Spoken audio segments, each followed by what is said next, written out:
She thought silence meant he didn't care, but 30 years of letters taught her something else. Some voices reach across distance without ever being answered, and love doesn't need an echo to be real. What would you say if you knew no one would reply? The envelope sits on the table like something that shouldn't exist.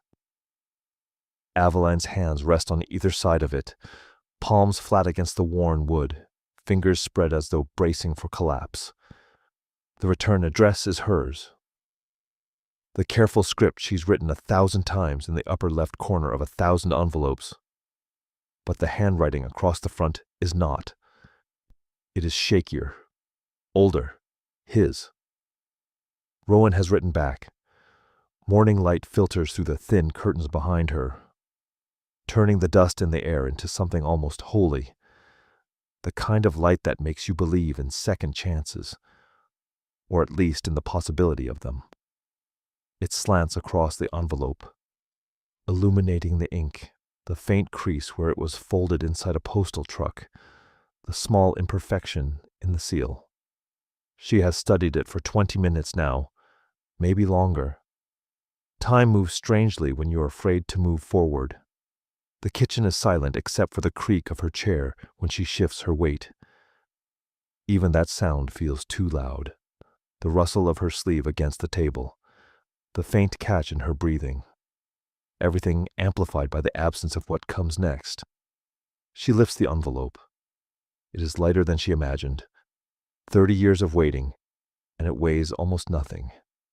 Her hands tremble, not a small tremor, a visible one, the kind that makes the paper flutter slightly, as though the letter itself is uncertain. She sets it down again, carefully, the way you handle something fragile, something that might shatter if you hold it wrong. Outside, a bird calls, a single note, then silence again. Aveline presses her fingertips against the envelope. The paper is smooth, slightly textured. Standard. Unremarkable. She wonders if he chose it deliberately, or if it was simply what he had. She wonders if he hesitated before sealing it. If his hand shook too. The light through the curtain shifts slightly. A cloud passing. The brightness dims, then returns. She has arranged her life around this light for decades now. The way it enters the kitchen in the morning, the angle it takes across the table. She writes her letters here, in this exact spot, because the light feels like company, like someone watching over her shoulder, generous, patient. But now the light feels different, insistent, almost accusing. She has written to Rowan every month for 30 years, 360 letters, small confessions folded into envelopes and sent into silence. She wrote about their mother, about the fight at the funeral that neither of them can name anymore, only feel, about forgiveness she didn't know how to offer, about the weather, about birds, about nothing and everything, and he never answered, not once. Until now. Aveline runs her thumb along the edge of the envelope. There's a small tear near the corner, barely visible. The postal machinery, probably. Or his hands when he sealed it. She imagines him sitting somewhere. She doesn't know where he lives anymore, doesn't know what his kitchen looks like, or if he still drinks coffee black the way he used to.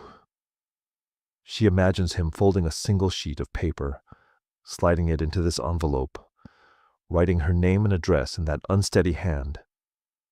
She wonders what it says. 4 words. 10. 100. She wonders if it will be enough, if anything could be.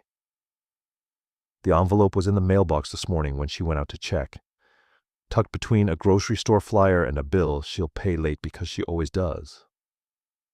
She stood there on the porch, staring at it, the autumn air cool against her face. Her first thought was that she had made a mistake, that she had somehow mailed a letter to herself. It happens sometimes when you write as many as she does. You lose track. But then she saw the handwriting, and she knew. She brought it inside, made tea she didn't drink. sat down at the table. And now here she is, 27 minutes later, still sitting, still staring, still afraid. Because opening this envelope means the waiting ends. And Evelyn is not sure she remembers how to live without it. The waiting has been her discipline, her ritual, the thing that kept her upright when grief tried to bend her in half.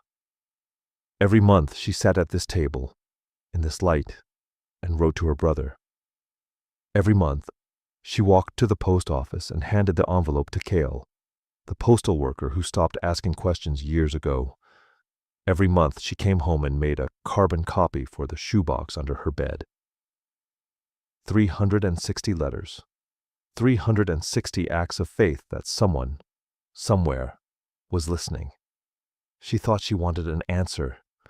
She has spent 3 decades convincing herself that an answer would fix something, close something, heal something that has been open and infected since the day they buried their mother and couldn't look at each other afterward.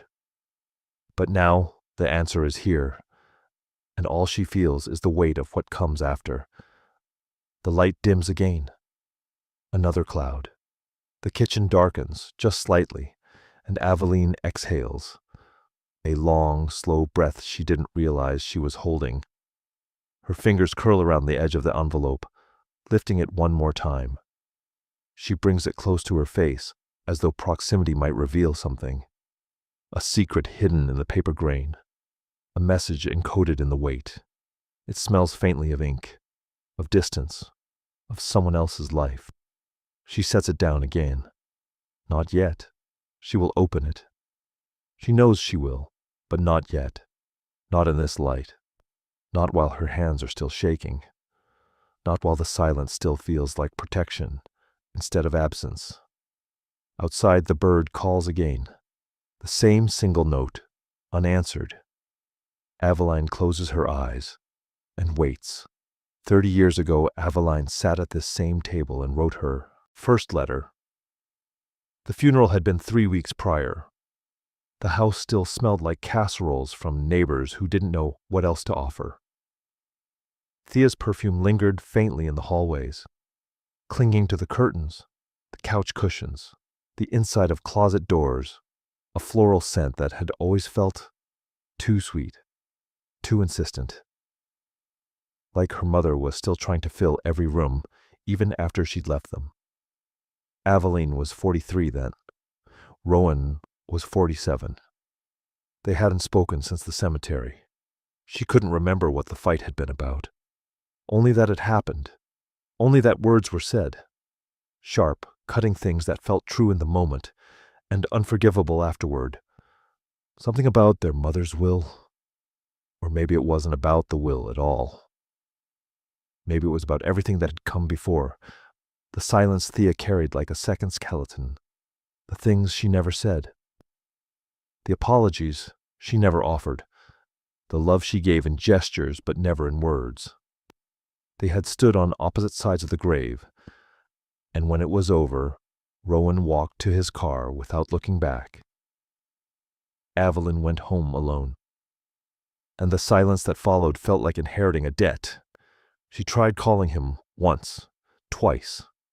The phone rang, and when he finally answered, neither of them knew what to say. The conversation lasted 42 seconds. She counted. He said he needed time. She said she understood. They hung up and the silence resumed. A month passed, then another, and Aveline realized that time was not healing anything. It was only making the distance wider. So she sat down at her mother's desk, the small wooden one in the corner of the living room, the one Thea used to pay bills and write Christmas cards in careful, slanted script. Aveline pulled out a sheet of yellow-lined paper from the drawer, the kind her mother used to make grocery lists. The paper still smelled faintly of that perfume.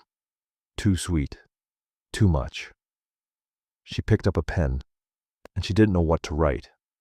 The scratch of the pen against paper was the only sound in the house. Slow, tentative. She started with his name, Rowan, then stopped, stared at the word. It looked strange written out. formal, like addressing a stranger. She tried again. I don't know why I'm writing this. That felt true. So she kept going. Maybe because I don't know what else to do. Maybe because silence feels worse than saying the wrong thing.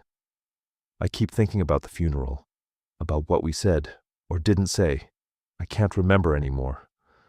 I just know it hurt. Her hand moved slowly across the page. The words came in fragments. Unpolished, raw. Mom never taught us how to talk to each other. She taught us how to be quiet, how to keep things inside until they calcified. I think we're still doing it. I think we learned too well. She wrote for 20 minutes, maybe longer. When she finished, the letter was 3/4 of a page. Not long, but it felt like enough, like a beginning. She folded it carefully, slid it into an envelope, wrote his address from memory. The apartment he'd moved to 5 years ago, the one she'd never visited. She sealed the envelope and set it on the table. The light through the curtain was softer then, late afternoon, golden. It fell across the envelope like a benediction. She thought about not sending it. But the next morning she walked to the post office. Cale was behind the counter. Young then, maybe 30.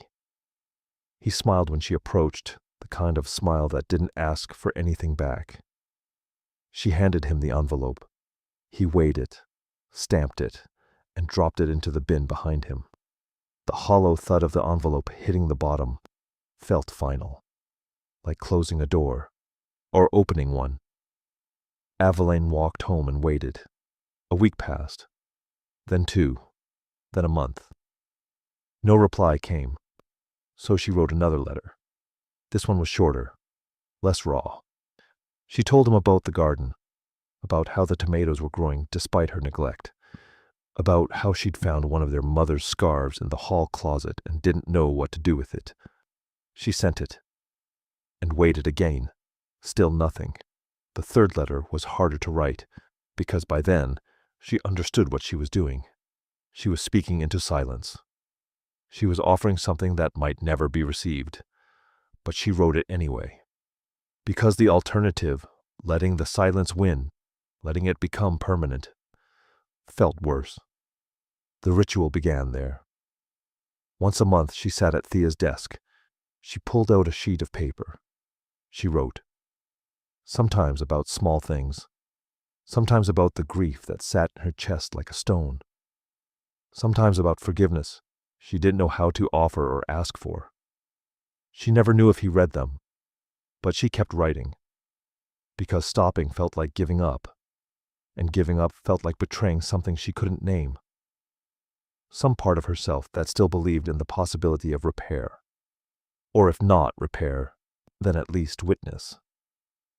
The chance to say, I was here, I tried. I didn't let the silence be the last word. The envelopes piled up in the mailbox at the post office. One every month, regular as clockwork. Cale began to recognize her.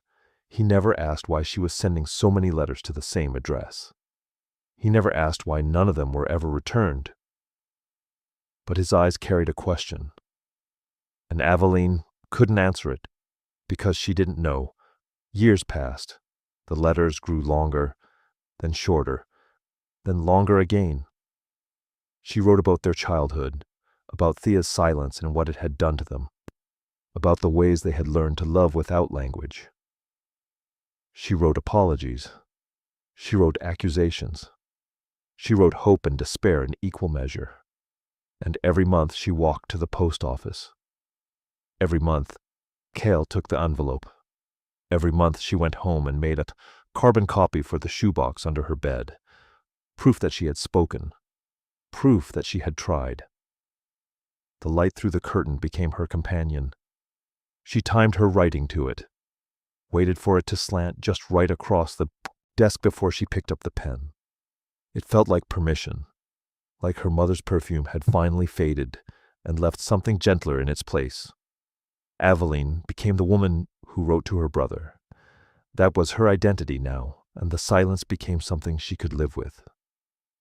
because at least she was speaking into it. At least she wasn't letting it swallow her whole. The envelope on the table now, the one she still hasn't opened, feels like the end of that story, or the beginning of something else. She doesn't know which, and she's not sure she's ready to find out. The years pass in envelopes, one every month, regular as breathing.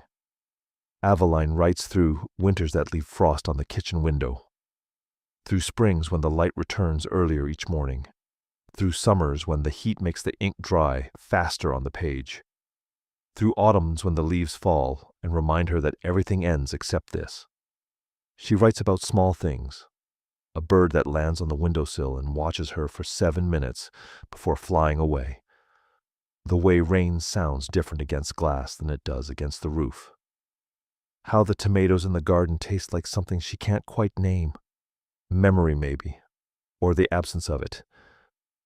She writes about the neighbor's cat that started coming to her door, about the crack in the sidewalk that gets wider every year, about nothing, about everything. She writes as though he is listening.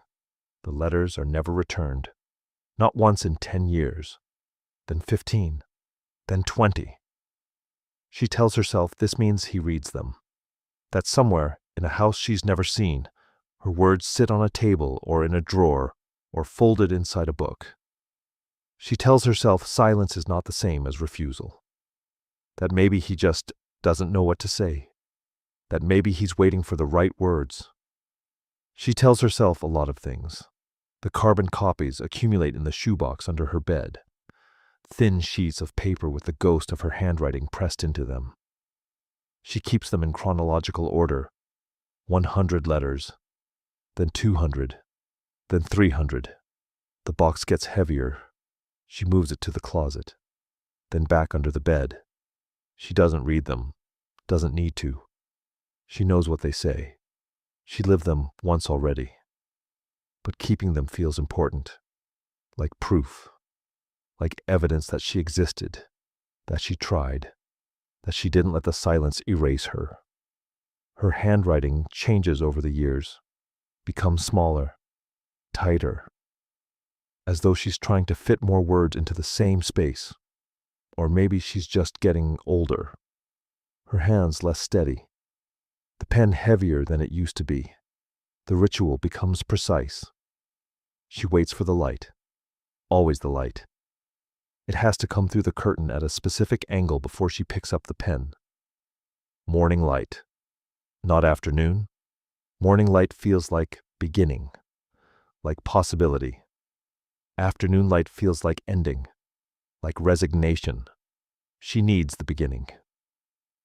Some mornings, she sits at the desk for an hour before the light is right, waiting, watching the shadows shift across the table, the dust suspended in the air, the envelope already prepared, already addressed, sitting empty and patient. When the light finally arrives, she writes. She reads each letter aloud before sealing it, a habit that started in the second year and never stopped. She reads slowly, her voice quiet, as though rehearsing for an audience that isn't there, as though practicing how the words will sound when they arrive. If they arrive, if he opens them.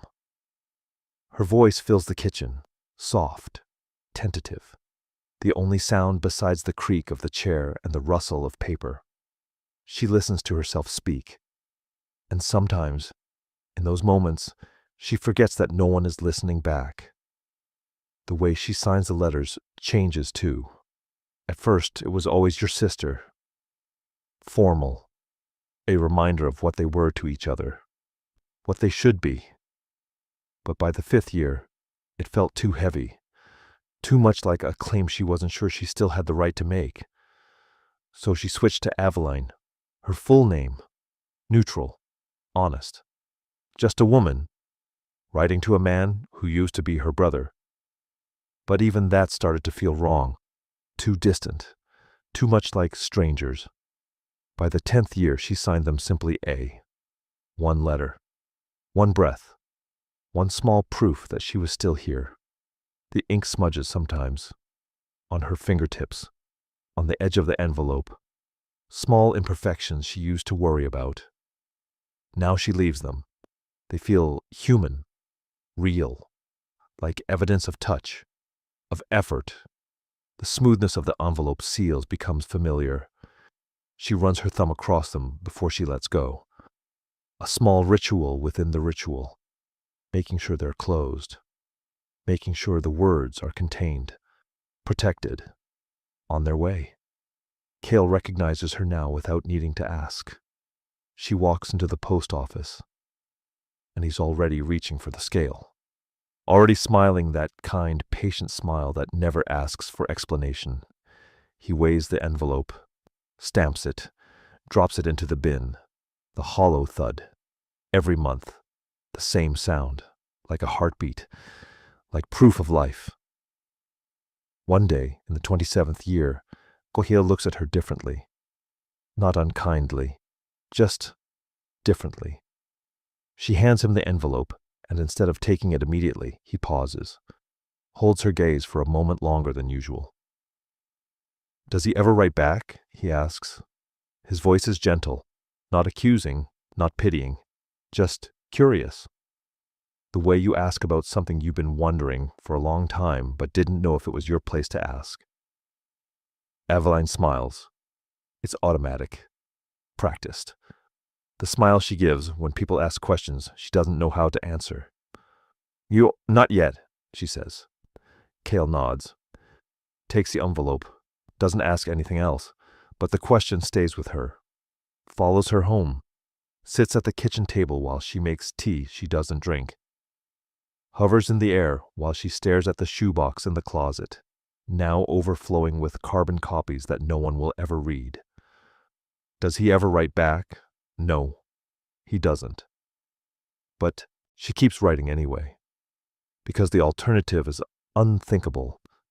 Stopping would mean admitting something she's not ready to admit, that maybe he's not reading them, that maybe they're piling up somewhere, unopened, or worse, that he reads them and chooses silence anyway, that her words reach him and mean nothing, change nothing, fix nothing.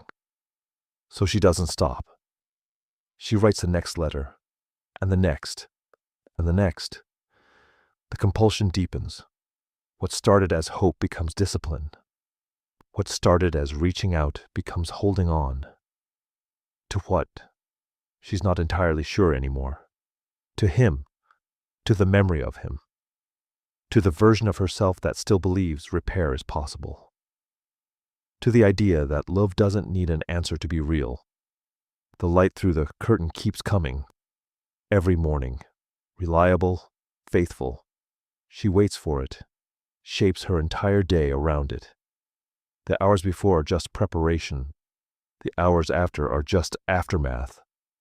The light is the only thing that matters, and the letters keep going. One every month. Into the silence. Into the void. Into whatever is on the other side of all this waiting. She signs the 320th letter, simply A, seals it, walks to the post office, hands it to Cale, who smiles and doesn't ask this time. And she walks home, the same route she's walked for 27 years, and sits at the kitchen table, and waits for the light to come again tomorrow, because tomorrow she'll write another one. She always does. The phone rings on a Tuesday afternoon in October. Aveline is 68. 25 years into the ritual. 300 letters sent. 300 envelopes sealed and stamped and dropped into the bin at the post office. 300 acts of faith that have never once been answered. She almost doesn't pick up. The phone sits on the kitchen counter, ringing its old mechanical ring. Loud, insistent. She stares at it for 3 rings. 4. Her hand hovers over the receiver. She doesn't recognize the number on the small screen. Doesn't recognize the area code. On the 5th ring, she answers. "Hello?" There's a pause. Static hum on the line. The faint sound of someone breathing. Then a woman's voice. Calm. Careful. kind in the way people are when they're about to say something difficult. Is this Aveline? Yes. Another pause, longer this time. My name is Laura. I'm Rowan's wife. The kitchen goes very still. Aveline's reflection stares back at her from the dark window above the sink. An old woman, hair gray, face lined. She doesn't recognize herself for a moment. Doesn't recognize the expression she's wearing. Something between hope and dread. Oh, geez, Aveline says, because she doesn't know what else to say. Laura's voice is gentle, almost apologetic. I'm sorry to call like this. I know it's unexpected, but I thought you should know about the letters. Aveline's free hand grips the edge of the counter. Her knuckles go white.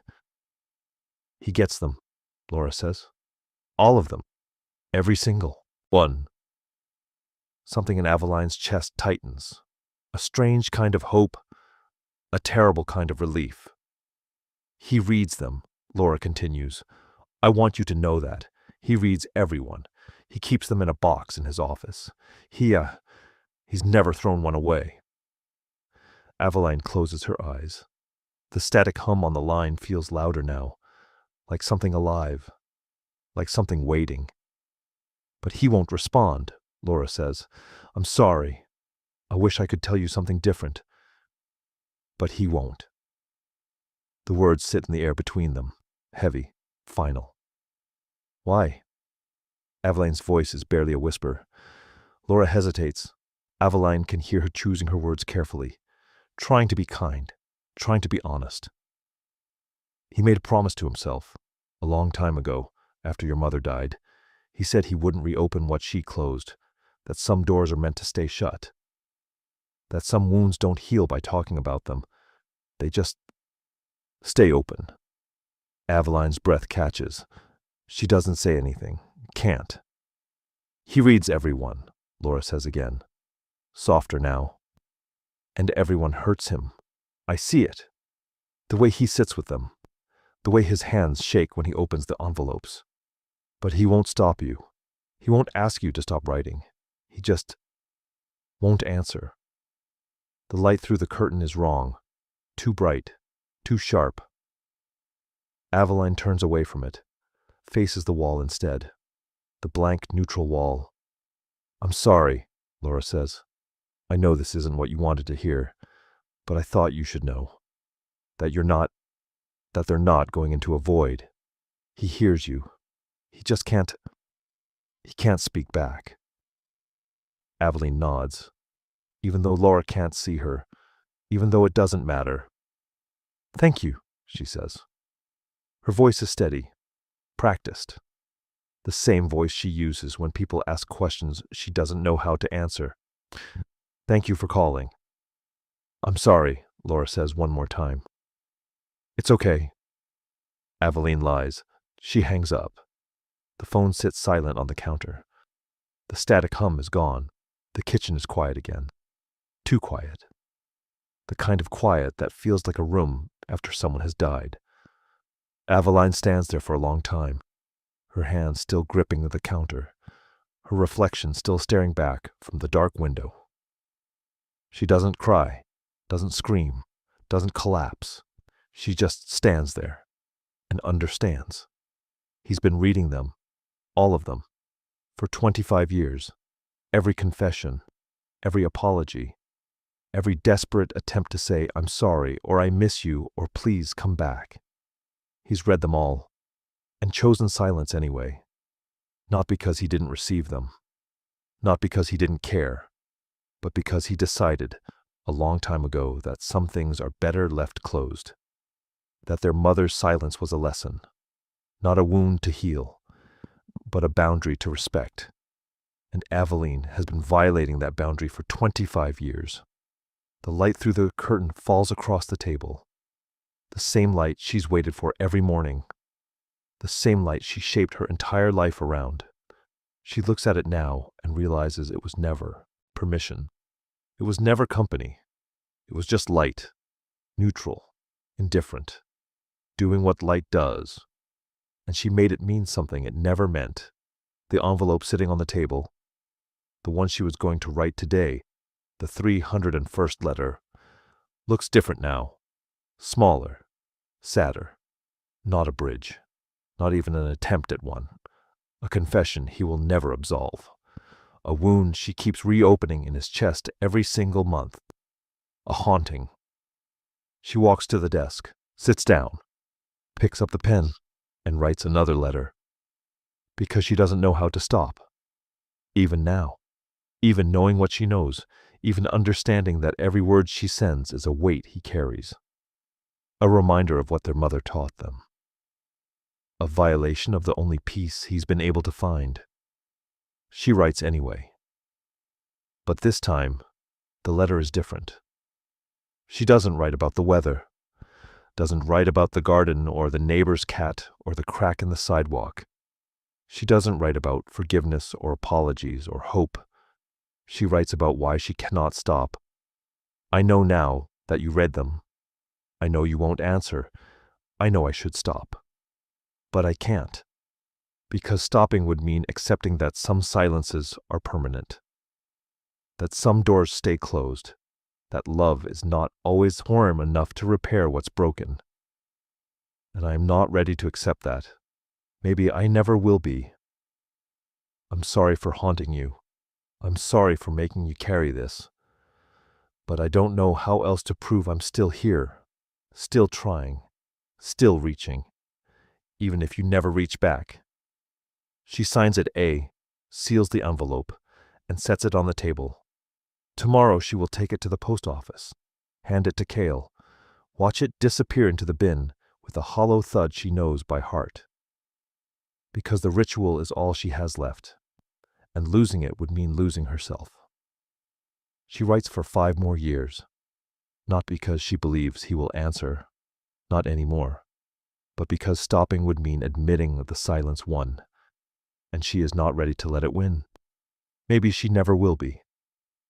The letters change after the phone call, become different, more honest, less hopeful. She stops pretending they're about repair, stops pretending they're about him at all.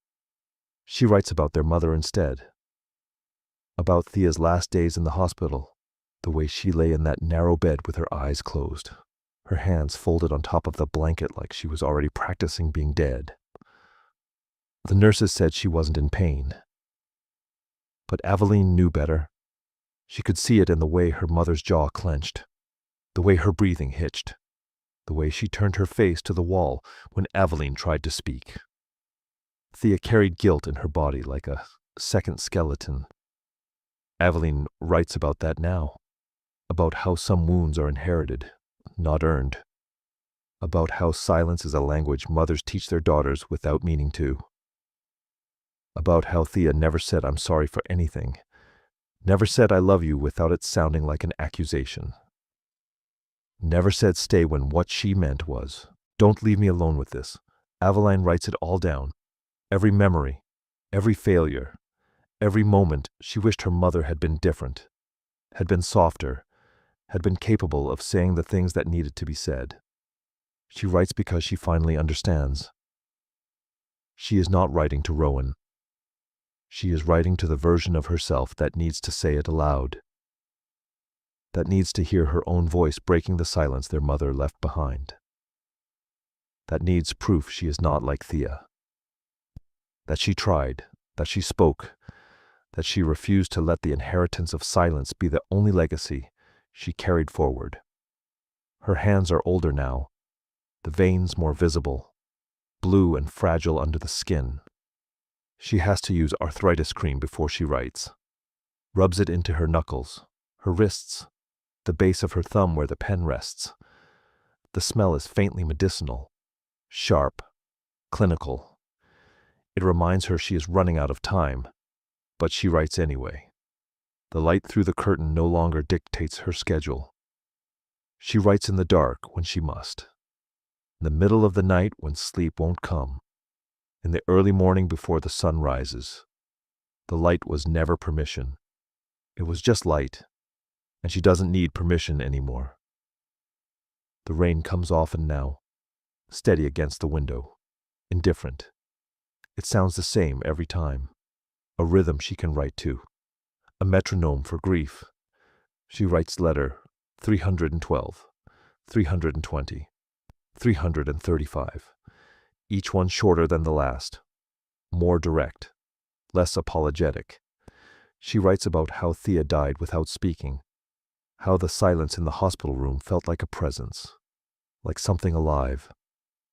How Aveline sat beside the bed and begged her to say something. Anything. And how Thea just turned her face away. She writes about the funeral, about standing on opposite sides of the grave with Rowan, and knowing they were both drowning in the same inherited silence, that neither of them knew how to reach across it, that their mother had taught them how to be alone together, how to carry love without language. She writes because speaking, even into a void, is how she refuses to disappear the way Thea did. Maybe some conversations don't need an answer. Maybe they just need to be spoken, if you've ever written to silence and kept writing anyway. Stay. The ritual becomes something else now. Not hope, not delusion, just discipline. The thing that keeps her upright. The proof that she is still here, still trying, still refusing to let silence be the last word. She signs letter 347 simply. Still here, because that's the only truth left.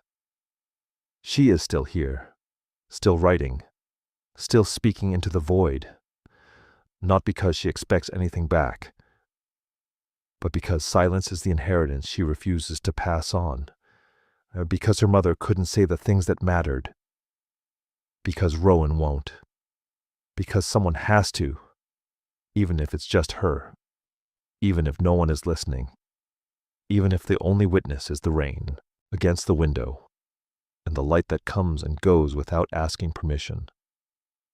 The envelope sits on the table, ready to be mailed, ready to join the others in whatever box Rowan keeps them in, ready to be one more weight he carries, one more reminder of what their mother couldn't teach them.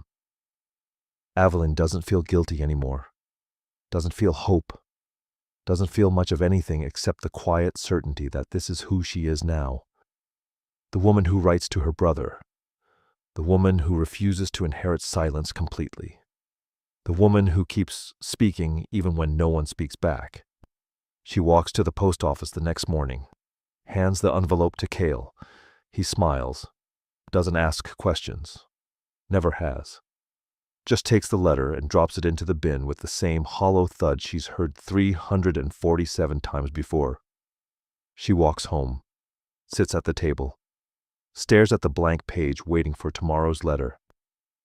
And then, in her 73rd year, 5 years after the phone call, 30 years after the first letter, the envelope comes, his handwriting on the front, shaky, older, real. Rowan has written back. She opens the envelope, finally, after holding it for hours, after circling it like something dangerous, after all the years of waiting and all the silence that came before. She slides her finger under the seal and tears it carefully. The paper is thin, thinner than hers, almost translucent when she holds it up to the light. Inside is a single sheet, folded once, his handwriting on both sides. She unfolds it slowly. 4 sentences, that's all. 30 years compressed into 4 lines. I read them all. I kept them all. I was never strong enough to answer. But I want you to know. You were heard. Aveline stares at the words, reads them again. And again. 7 times she reads them, counting without meaning to, as though repetition will change what they say, as though the meaning will shift if she looks long enough. But the words stay the same. You were heard, not forgiven, not reconciled, not repaired, just heard. She sets the letter down on the table.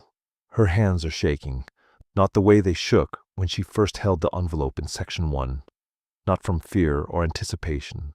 This is something else, something deeper. the tremor of 30 years of weight finally pressing down all at once. Her breathing is uneven, shallow. She tries to steady it. Inhale, exhale, but her chest feels tight, like something inside her is trying to break through. Grief, relief, rage. She can't tell which. Maybe all of them at once. The light through the curtain floods the kitchen now, brighter than it's been in years, almost unbearable. She squints against it, turns her face away. She's been writing in the dark for so long. The light feels like exposure, like being seen after decades of hiding. And that's what this is, isn't it? Being seen, not answered, not absolved, just witnessed. He read them, all 347 letters, every confession, every apology, every desperate attempt to say I'm still here and please don't forget me and I don't know how to stop loving you, even from this distance. He kept them, in a box somewhere, in his office, in his life. He carried them, and he never answered. Not because he didn't care, but because he couldn't. Because their mother's silence taught him that some doors are meant to stay closed. That some wounds don't heal by speaking. They just stay open. Aveline touches the letter with one finger, traces the edge of the paper. It's so thin, so fragile. She could tear it without trying, could crumple it, could burn it, could pretend it never came. But she won't. Because this is what she's been waiting for. Not forgiveness, not reconciliation, not even love, really. Just proof. Proof that her voice reached someone, that the silence didn't swallow her whole, that all those years of speaking into the void weren't wasted, weren't meaningless, weren't the act of a woman slowly losing herself to ritual and delusion. She was heard. That's enough. It has to be. She folds the letter carefully, the same way she's folded 347 of her own. The same precision, the same care, as though the act of folding is a kind of reverence, a way of holding something precious without breaking it. She walks to the bedroom, pulls the shoebox out from under the bed, opens it. The carbon copies are still there, yellowed now, brittle at the edges. A lifetime of one-sided conversation packed into cardboard. She places Rowan's letter on top. The only response in 30 years. 4 sentences that say everything and nothing. She closes the box, slides it back under the bed. Out of sight but not forgotten. And then she sits on the edge of the mattress and lets herself feel it. The weight of 30 years compressing into 4 lines. The relief of being heard. The grief of never being answered. The strange, terrible grace of knowing that sometimes love is just this. Speaking into silence and hoping someone on the other side is listening. She doesn't cry. She thought she might. But the tears don't come. Instead, there's just this hollow ache in her chest. Not painful exactly. Just empty, like something that's been there so long she forgot it was there at all. And now it's gone, and the space it leaves behind feels strange, unfamiliar. She sits there for a long time, watching the light move across the floor, listening to the sound of her own breathing, feeling the weight of the letter still pressed into her palm even though she's already let it go. For the first time in 30 years, she doesn't know what to say, doesn't know what to write. Doesn't know if there's anything left to speak into the silence now that the silence has spoken back. She walks back to the kitchen, sits at the table, stares at the blank page waiting there, the pen beside it, the envelope already addressed to no one because she doesn't know if she's supposed to answer, doesn't know if answering would be reaching across the distance or violating the boundary he's finally made clear. The light through the curtain is softer now, fading into afternoon.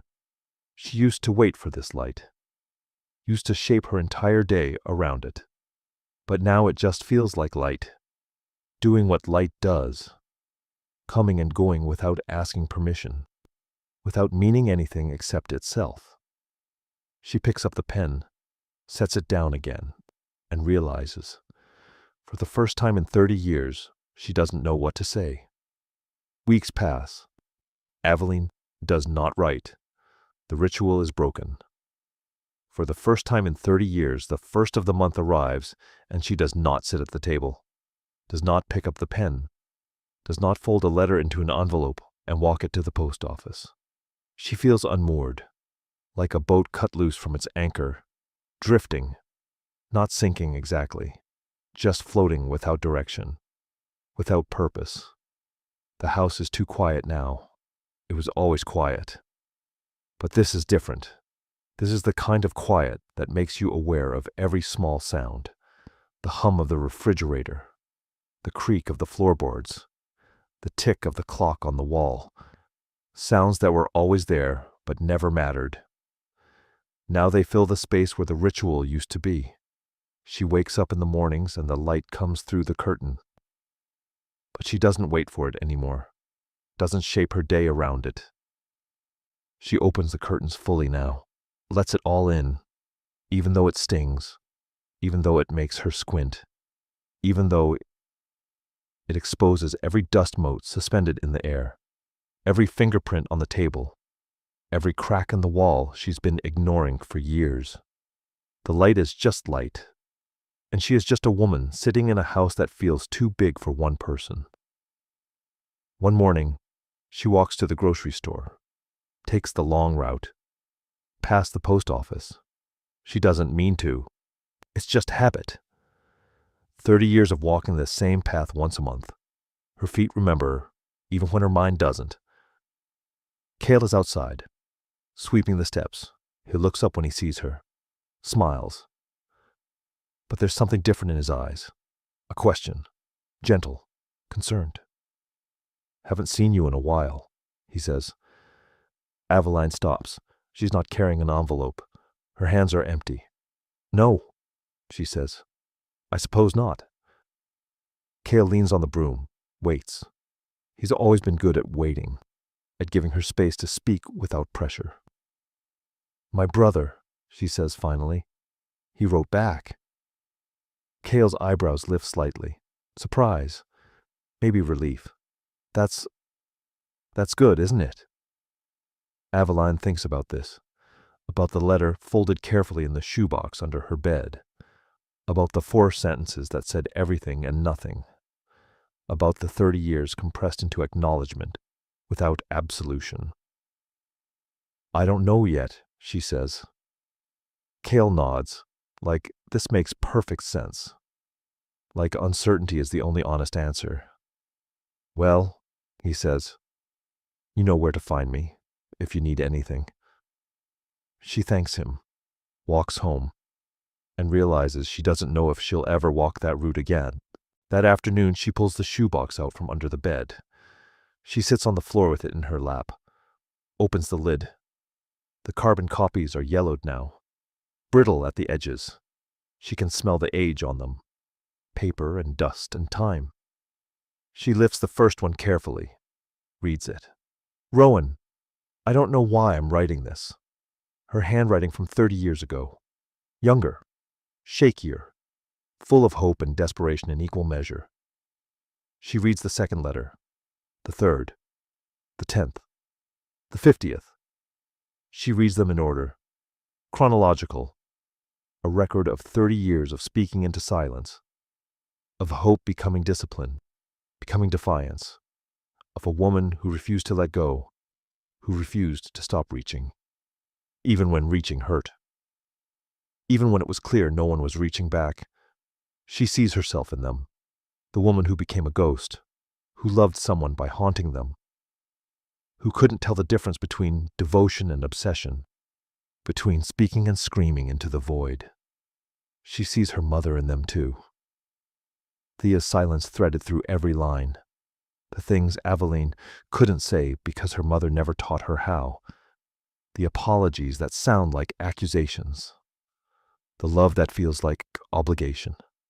The guilt passed down like inheritance. Letter after letter. Year after year. The same woman writing, but different each time, evolving, breaking down, building herself back up, learning to live with the waiting, learning that the waiting was all there was. By the time she reaches letter 300, her hands are trembling, not from age, not from grief, from recognition. She wasn't writing to Rowan. She was writing to herself, to the version of herself that needed to hear her own voice, that needed proof she existed, that she tried, that she didn't inherit her mother's silence completely, that she could speak even when no one was listening, especially when no one was listening. The letters weren't a bridge. They were an archive, proof of a life lived in waiting, but also proof of a life lived. Period. She closes the box, carefully, like closing a casket, like putting something to rest. And then she sits there on the floor for a long time, surrounded by the quiet that used to feel like companionship and now just feels like truth. The house is the same. The light is the same. The world outside her window is the same. But she is different. She doesn't know what comes next. Doesn't know if she'll write again. Doesn't know if Rowan's acknowledgement was closure or just another kind of waiting. But she knows this. Some silences are permanent. Some doors stay closed. And love doesn't always heal. Sometimes it just reminds you what's broken. Sometimes it just shows you the shape of the wound. Sometimes it just sits there between you and the person you used to be. A distance you can see but can't cross. She puts the box back under the bed, stands up, walks to the kitchen, and sits at the table. The pen is there. The paper is there. The envelope is there. But this time she doesn't reach for them. This time she sits and breathes and lets the quiet be what it is. Until finally, slowly, she picks up the pen. But this time, she writes to someone else. She writes one final letter. Not to Rowan, to her mother. The pen feels lighter in her hand than it's been in years. Not because the weight has changed, but because she has. Because she's no longer carrying 30 years of waiting. No longer carrying hope that turned into discipline, that turned into survival. She's just writing. The desk is bathed in afternoon light. The same desk where Thea used to sit. Where Aveline sat for 3 decades. Dust motes drift through the air. Slow, weightless. Like time itself has softened. She writes about forgiveness. Not the kind that heals everything. Not the kind that erases wounds or makes the past bearable. But the kind that lets you put the hurt down. The kind that says, I carried this long enough. I don't need to carry it anymore. She writes about the 30 years she spent speaking into silence. About how she thought she was writing to Rowan, but she was really writing to herself. To the version of herself that needed to hear her own voice. That needed proof she could speak, that she wouldn't inherit Thea's silence completely. She writes about how silence is its own kind of language, how her mother spoke in locked rooms and unfinished sentences and perfume that lingered long after she was gone, how Thea taught them both to carry love without words, to feel things deeply, but never say them aloud. She writes about how love does not need an echo to be real, that sometimes love is just this, speaking into the void and knowing the void is listening. Or maybe it isn't. And maybe that's okay. Because the point was never the answer. The point was the refusal to stay silent. The letter is 3 pages, longer than most of the ones she sent to Rowan. More honest, less apologetic. She writes, I don't know if you would have understood. I don't know if you would have forgiven me for speaking when you couldn't. But I need you to know. I tried. I tried to be different. I tried to say the things you never said, and maybe I failed. Maybe I just haunted someone else the way you haunted us, but at least I tried. She signs it. Your daughter. Still here. The pen lifts from the page. The ink dries. The words sit there, final. True. She folds the letter carefully, places it in an envelope, but she doesn't address it, doesn't stamp it, doesn't walk it to the post office. Instead, she opens the bottom drawer of the desk, the one that still smells faintly of Thea's perfume. Too sweet, too insistent. The smell of a woman who filled space because she was afraid of silence. She places the letter inside, closes the drawer. The soft click echoes in the quiet house. And that's where it will stay. Not mailed, not read, not answered, just there. Proof that she spoke, proof that she tried, proof that she was here. Some letters are not meant to be sent. They are meant to be written, because the act of speaking, even into the void, even to someone who can't hear you anymore, is how we remember we are still alive. Aveline stands, stretches, feels the stiffness in her knees, the ache in her lower back, the weight of 73 years settling into her bones. She walks to the door, puts on her coat, steps outside. The air is cool. Autumn. The leaves are turning, red and gold and orange, falling slow.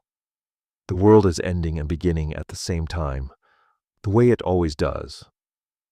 She walks to the park, the one 3 blocks from her house, the one she used to pass on the way to the post office, but never stopped at. Never had time. Always had somewhere to be. Always had a letter to mail. She sits on a bench, wooden, worn smooth by years of other people sitting, other people waiting, other people watching the world move around them. She watches. A couple walks past, holding hands, laughing about something she can't hear. A child runs ahead of his mother, chasing a dog, shouting with the kind of joy that doesn't know anything about silence yet. An old man feeds pigeons, tossing breadcrumbs, patient, like he has all the time in the world. The light slants gold through the trees, late afternoon, the kind of light that makes everything look softer, kinder, the kind of light she used to wait for every morning, but now it's just light, doing what light does, falling where it falls, without asking permission, without meaning anything except itself. Aveline sits, and for the first time in 30 years, she is not waiting for anything. Not for a reply, not for forgiveness, not for closure, not for the light to tell her it's time to write, not for the ritual to give her purpose, not for silence to end. She is just here, in this moment, on this bench, watching the world move, and she does not feel healed, but she feels lighter, like she finally put something down, like she finally stopped carrying a weight she was never meant to hold, like she finally learned what her mother never could, that some silences are permanent, that some wounds don't close, that love is not always enough, but speaking is, even if no one answers, especially if no one answers, because silence only wins if you stop trying to break it. The camera pulls back, Aveline on the bench, the light slanting through the trees, the world moving around her, and her, finally, still.